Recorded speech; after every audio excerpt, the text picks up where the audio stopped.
So once nag-on, balik natin yung choke.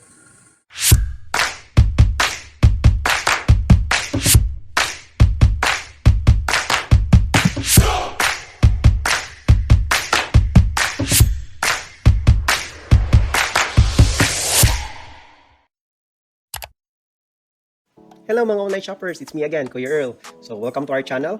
In here, we order, unbox, and review products we buy online. So in this video mga ka-shopper, we'll be unboxing a Daiden DGG1000 portable generator.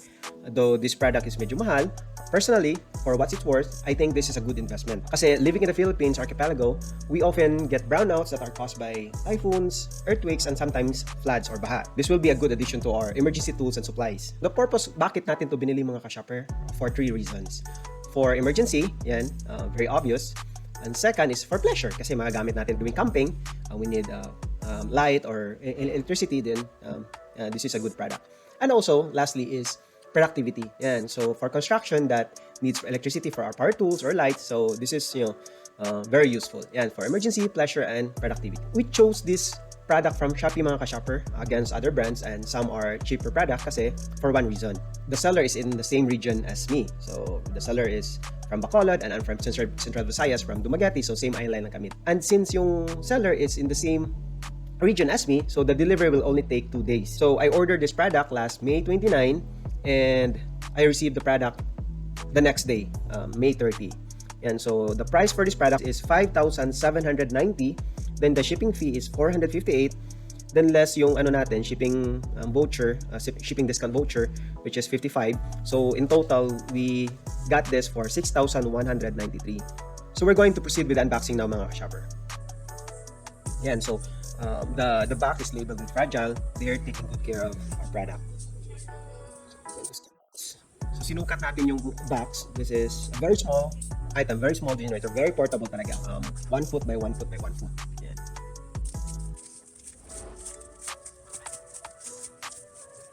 So, just an overview with the product mga ka-shopper.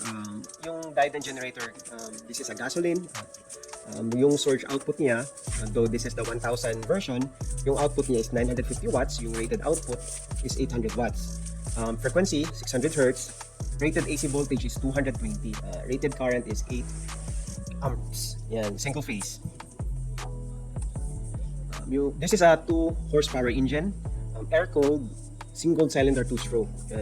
Yung fuel capacity niya is 4 liters. Yung fuel is gasoline mix. Yan. Fuel ratio, since this is the DG1000 model, so yung ratio niya is 50 liters of gasoline, 1 liter of tutti oil.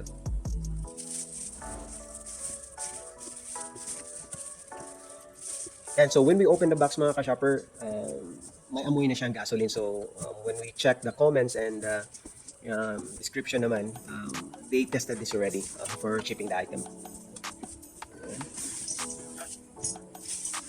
So the weight is, if I'm not mistaken, it's around 16 kilos. And that's the fuel cap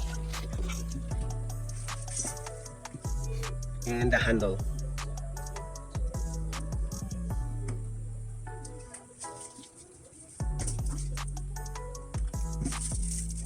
And so this is the wire for the DC output.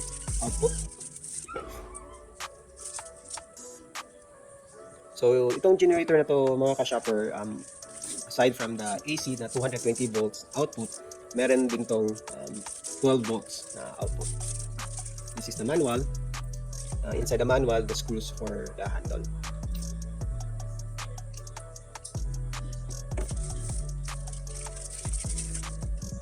Yan. So, ang kagandahan ng manual mga ka-shopper, it's written in English. Yan. So, madaling intindihin, napaka-simple yung instructions, tsaka may image, may pictures. Yan. All in English. So, very straightforward yung manual niya.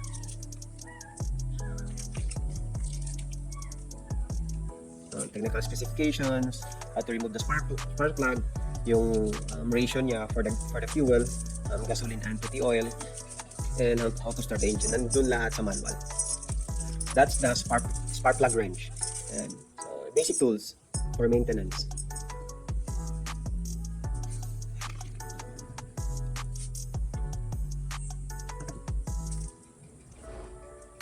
Okay, that's the spark plug. So in front, we have the fuse, the voltmeter, yung switch, saka yung choke, and the AC output. And so right now, we're going to remove the scotch tape, yung ginamit nila na tinakpan yung fuel tank para ma-check din natin. So as I mentioned earlier mga ka-shopper, they already tested this kasi amoy gasolina. So that's the measuring cup for the tutti oil for mixing sa gasoline. And so may mga label siya, 0.4, 0.2, 0.6. And that's the filter for the fuel tank. Alright, so right now we're going to install the handle muna para we can move the generator around.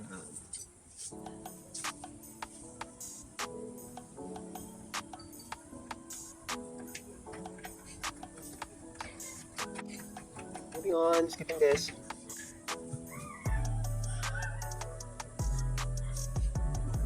Alright, so as I mentioned earlier, yung DC output niya na 12 volts nasa gilid.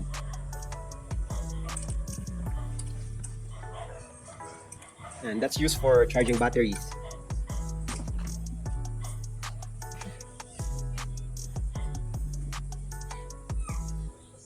Okay, that's the specification. Yung model niya, peak power, rated power, voltage, at fuel capacity. Before we're going to test the generator mga ka-shopper, I found one website from Yamaha. It's a really good reference. Dito ko nalaman kung yung purpose or how to use the generator at saka yung about the basic knowledge for electricity. Yan.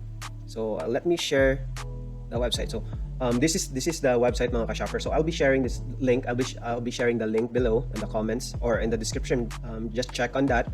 You can check the website.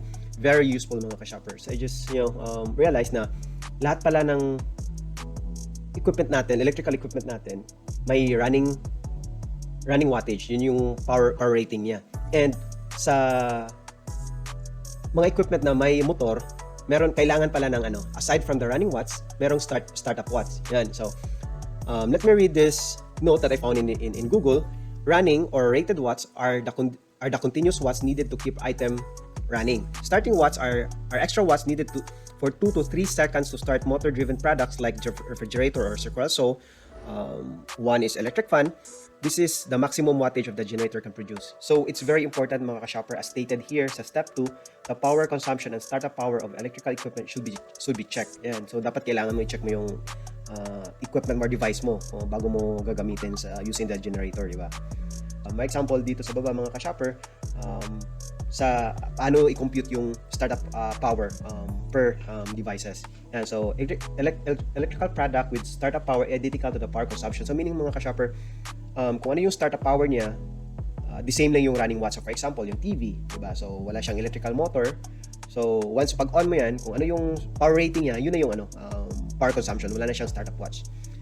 Electrical product with startup power that is 1.1 to 2 times the power consumption. Yan. So example includes microwave ovens, household electric fans, and electrical circular saw. Yun yung may mga electrical motor na. Electrical product with startup power that is 2.12 times to 4 times the power consumption. So yan, yung example includes household refrigerator, air conditioners, and mercury lamps, yung mga heavy duty mga equipments ng mga shopper. So if you notice here, example dito, one time of power consumption. So yung laptop natin, yung computer natin, so kung 200 watts siya, so yung startup power niya 200 watts. So the same lang.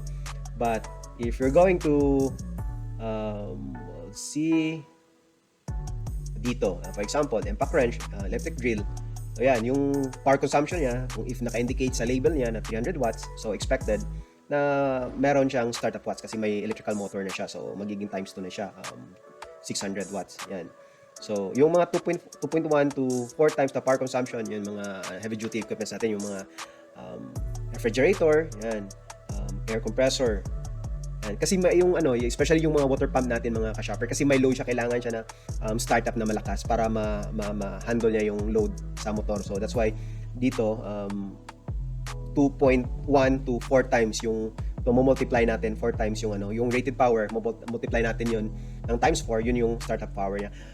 Unless mga ka-shopper, there are some cases na yung equipment natin meron siyang naka-label na max power tsaka rated power. So for example mga ka-shopper, ito yung this is an example sa aircon ko. So yung niya, yung input power niya, yung rated power niya is 537 watts, pero yung maximum input niya is 720 watts. So merong ibang mga devices na merong label kung ano yung maximum power niya.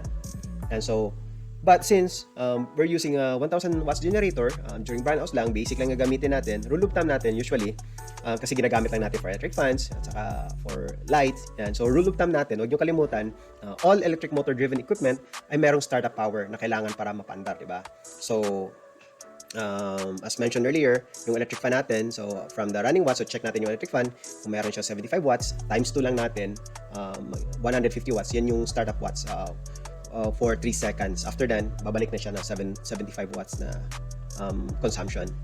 Add the startup power of all electrical equipment that was used simultaneously and select the generator that is most suitable for your given need. So yun, since yung generator natin 1000 watts pero maximum rated niya is 900 watts, yung Daiden DGG1000. So ganito lang yung pag-add mga ka-shopper. So power consumption 100 watts plus 300 watts plus yung start 1000 watts kasi meron siyang startup watts natin siya.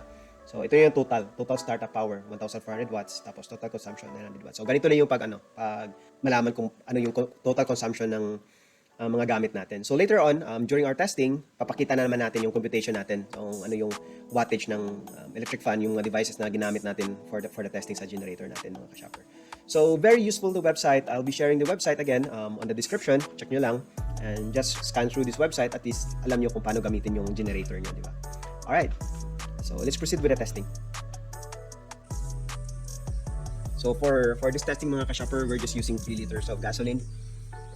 We're not setting up the machine, the generator full tank. So there's a manual. Based on the manual, for 3 liters, equivalent niya na 2T oil is 0.06 liters.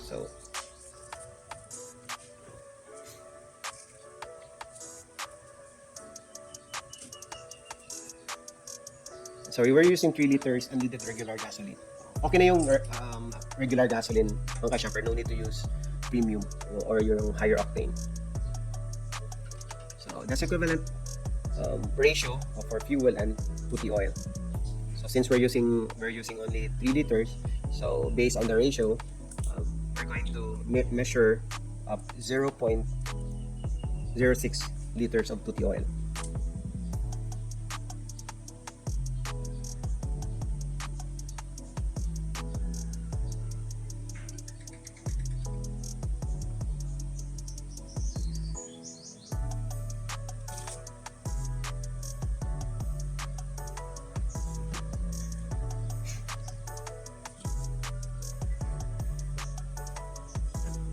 Yan, so make sure ma-mix natin ng maigi.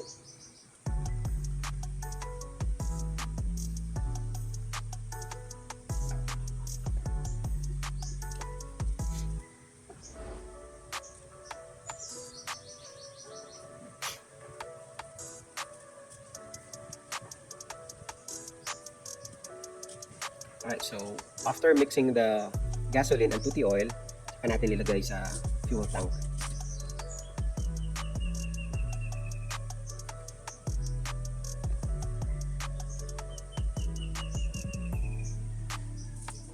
So the fuel tank capacity nito mga ka-shopper, yung full tank niya is 4.2 liters.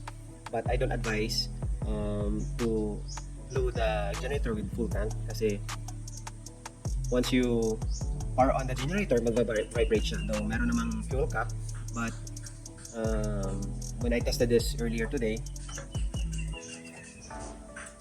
medyo nagli-leak yung gasoline from the fuel cap. So siguro hindi ko lang naayos i-close or isara, but I suggest mga 3 liters or exacto 4 liters lang. Don't go beyond 4 liters.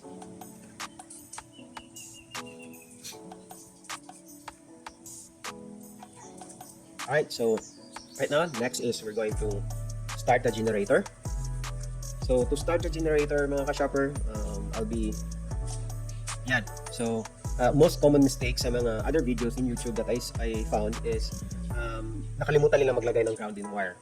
And so this is very important mga ka-shopper since generator is producing electricity which is 220 volts. So for safety, para bawal ma-electrocuted tayo, kailangan natin maglagay ng grounding wire. So yan yung location where to put the grounding wire. So the grounding wire I made that myself. So you can create your own grounding wire.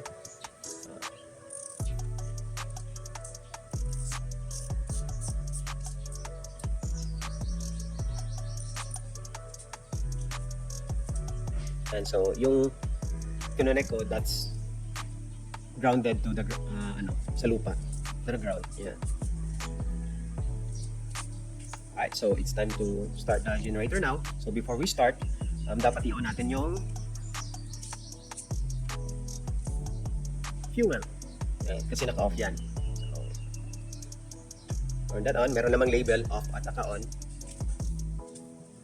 So after turning on the fuel, switch on natin, then yung choke, engage natin yung choke. So just pull the recoil starter. So once it's on, balik natin yung choke. And so after that, we're going to check the voltage meter. So it's 220. So mahina yung sounds mga ka-shopper kasi in-adjust natin yung sounds, but later on we're going to adjust the sound para marinig nyo kung ano yung actual na sound level. So we're going to check first. The first electric fan is 70 watts. Yung starting watts niya times 2 lang, so 140. The second electric fan, the wattage niya is rated watts is 75 times 2 natin yan. 150 watts yung startup watts niya. So the third fan is 60 watts times 2, 120 watts startup watts niya. And the next is we're going to also include a light bulb which has 19 watts. Yan.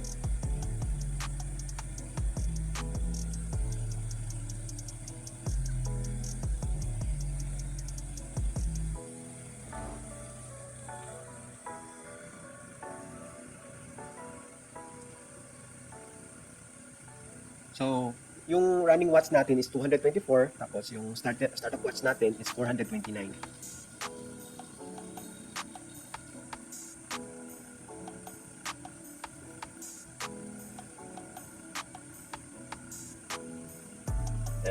So 140 plus 150 plus 120 for the 3 electric fans and 19 watts kasi wala namang motor yung bulb, so hindi siya kailangan ng startup watts. So in total, yung startup watts natin is 429. After 3 seconds, yun yung natin, running watts natin, 224 watts per hour yung usage natin. So very well within range sa generator natin kasi yung generator natin it's surge, yung maximum wattage is 900 watts, diba? And our rated watts natin is 850. So kayang-kaya. Yeah, we can still add another electric fan. And so this is the actual noise generator.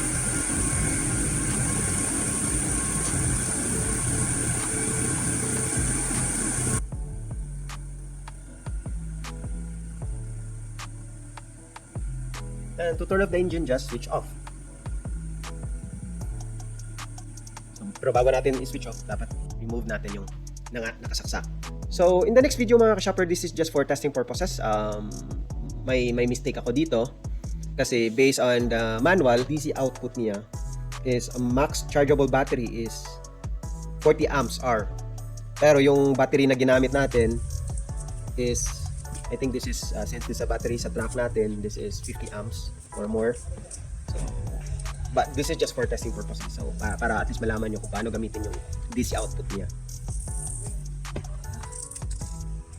So, yung DC output niya is 12 volts. Yung standard amp niya is 5.3 amps. And max chargeable battery, yung capacity is 40 amps hour. So, kukonect mo lang yung wire na dala niya. And meron naman hindi ka pwede magkamali kasi yung socket niya merong horizontal at vertical. Hindi mo pwedeng ipalit. So positive and negative, so connect mo lang yung positive sa battery tapos connect mo yung negative sa battery. Yan. Yan lang yun mga shopper. So, the purpose of this is like, for example, merong emergency, you need to fix some like na nalobat yung kotse na kailangan mong rescue. So, magdala ka ng generator, charge mo yung battery. So, that's it mga ka-shopper. So, that's our product. A Daiden DGG1000 portable generator. Very useful mga ka-shopper. So, thank you for watching. And don't forget to subscribe. And we'll see you in the next product mga ka-shopper. Thank you so much.